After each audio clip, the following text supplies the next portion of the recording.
Hi everyone, today we will talk about how to fix Instagram on Android.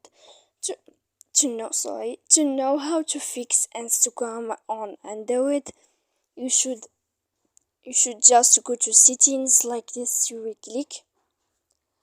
After that, in this page you will go to apps. Here, default apps, app settings. When you will see this list, you will go down to find the application of Instagram here. And when you will see this page, you will go down to force stop. When you will end this, you will enter to storage. After that, in this page, you will click clear cache.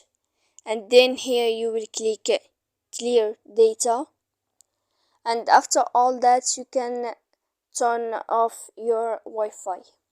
So please don't forget to support us by like and subscribe. See you next time in another video.